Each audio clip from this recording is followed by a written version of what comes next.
ಈ ಮಡಿಕೇರಿ ಜನರ ಒಂದು ಹಣೆ ಬರ ನೋಡಿ ಮಾರಾಯ, ಎಂತ ಅವಸ್ಥೆ ನಿಮ್ದು. ಇದು ರಾಜ ಸೀಟ್ ಹೋಗುವಂತ ರೋಡು. ನಾವು ದಕ್ಷಿಣ ಕನ್ನಡ ಜಿಲ್ಲೆ ಉಡುಪಿಯವರು ಅವರಿಗೆಲ್ಲ ನಮ್ಗೆ ಒಂದು ಡೇ ಔಟ್ ಅಂತ ಹೇಳಿ ಹೋಗೋದು ಕೂರ್ಗು, ಮಡಿಕೇರಿ, ಚಿಕ್ಕಮಗಳೂರು ಅಂತ ಸ್ಥಳ.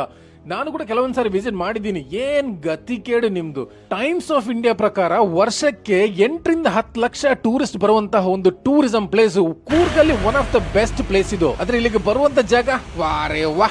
ನಮ್ಮಲ್ಲಿ ಅಂತ ಹೆಸರಾಂತ ಟೂರಿಸಂ ಪ್ಲೇಸ್ ಇಲ್ಲ, ಬಟ್ ನಾರ್ಮಲ್ ಆಗಿರುವಂತಹ ಒಂದು ದೇವಸ್ಥಾನ ಆಗ್ಲಿ, ಒಂದು ಮಸೀದಿ ಆಗ್ಲಿ, ಒಂದು ಬಸ್ ಸ್ಟ್ಯಾಂಡ್ ಆಗ್ಲಿ, ಇದಕ್ಕಿಂತ ಸಖತ್ತಾಗಿ ಕಾಂಕ್ರೀಟ್ ರೋಡ್ ಅನ್ನೇ ಮಾಡ್ಕೊಟ್ಟಿದ್ದಾರೆ. ಬರುವಂತ ಟೂರಿಸ್ಟ್ ಇಂದ 5 ರೂಪಾಯಿ 10 ರೂಪಾಯಿ ತಗೊಂಡ್ರೇನೆ ವರ್ಷಕ್ಕೆ 7 ರಿಂದ 8 ಕೋಟಿ ರೂಪಾಯಿ ನಿಮ್ಗೆ ಆದಾಯ ಬರುತ್ತೆ.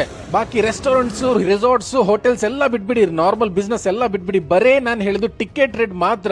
ಸೊ ನೀವು ಇಲ್ಲಿ ಎಷ್ಟೆಲ್ಲ ಹೋಟೆಲ್ಸ್ ಇರ್ತಾರೆ, ಇಷ್ಟೆಲ್ಲ ಬಿಸ್ನೆಸ್ ಪೀಪಲ್ ಇದ್ದಾರೆ, ನಿಮ್ಗೊಂದು ಪ್ರೊಟೆಸ್ಟ್ ಮಾಡಿ ಇದನ್ನ ಒಂದು ಚೆನ್ನಾಗಿ, ಇದು ಇವಾಗ ಸ್ಟಾರ್ಟ್ ಆಗಿದ್ದಲ್ಲ. ನಾನು ಈವನ್ 2-3 ವರ್ಷ ಮುಂಚೆ ಕೂಡ ಹೋಗ್ತಾ ಇದ್ದೆ. Same condition. ಕೂರ್ಗನ್ನ ಸ್ಕಾಟ್ಲ್ಯಾಂಡ್ ಆಫ್ ಇಂಡಿಯಾ ಅಂತಾರೆ, ಬಟ್ ಸ್ಕಾಟ್ಲ್ಯಾಂಡ್ ನೀವು ಯಾವತ್ತು ಹೋಗಿ ನೋಡಿಲ್ಲ ಅನ್ಸುತ್ತೆ. ಅದಕ್ಕೆ ಸುಮ್ನೆ ಯಾರೋ ಪಾಪ ಅವತ್ತು ಬಂದವರು ಹೇಳಿದ್ದಕ್ಕೆ ಇವಾಗ್ಲೂ ಕೂಡ ನಂಬ್ಕೊಂಡಿದ್ದೀರಾ. ನಿಮ್ಮನ್ನ ಮಂಗ ಮಾಡ್ತಾ ಇದ್ದಾರೆ ಗೈಸ್, ಮಂಗ ಮಾಡ್ತಾ ಇದ್ದಾರೆ. ಸ್ವಲ್ಪ ನಿಮ್ಮ ಜನ ಪ್ರತಿನಿಧಿಗೆ ಸ್ವಲ್ಪ ಇದನ್ನ ಸ್ವಲ್ಪ ತೋರಿಸಿ ಹೋಗಿ, ಸ್ವಲ್ಪ ಅದನ್ನ ಕಾಂಕ್ರೀಟ್ ರಸ್ತೆ ಆದ್ರೂ ಮಾಡಿ, ಒಂದು ಪಾರ್ಕಿಂಗ್ ಬಿಡಿ, ಅದು ಸೆಕೆಂಡರಿ ಮ್ಯಾಟ್ರು. ಇಲ್ಲ ಅಂತ ಹೇಳಿದ್ರೆ ಎಲ್ಲಾದ್ರೂ ಬಸ್ಸಲ್ಲಿ ಹೋದ್ರು ಹೋಗ್ಲಿ, ಬಟ್ ಅಟ್ ಲೀಸ್ಟ್ ಹೋಗುವಂತ ರೋಡ್ ಅನ್ನ ಒಂದು ಚೆನ್ನಾಗಿ, ಒಂದು ಸೇಫ್ಟಿ ಆಗಿ, ಒಂದು ಒಳ್ಳೆ ಗಾಡಿ ಹೋಗುವ ರೀತಿಯಲ್ಲಿ ಒಂದು ಮಾಡ್ಕೊಟ್ರೆ ನಿಮ್ಗೆ ತುಂಬಾ ಧನ್ಯವಾದ ಗೈಸ್. ಅಟ್ಲೀಸ್ಟ್ ಅದಾದ್ರೂ ನೀವು ಆ ರಾಜ ಸೀಟ್ಗೋಸ್ಕರ ಮಾಡಿದ್ರೆ. ಮಡಿಕೇರಿ ಅಂದ್ರೆ ಜನ ಹೋದ್ರೆ ಅಲ್ಲಿ ಹೋಗದೆ ರಿಟರ್ನ್ ಬರಲ್ಲ, ಅಂತ ಒಂದು ಸ್ಥಳದ ರೋಡ್ ವ್ಯವಸ್ಥೆ ಇದು.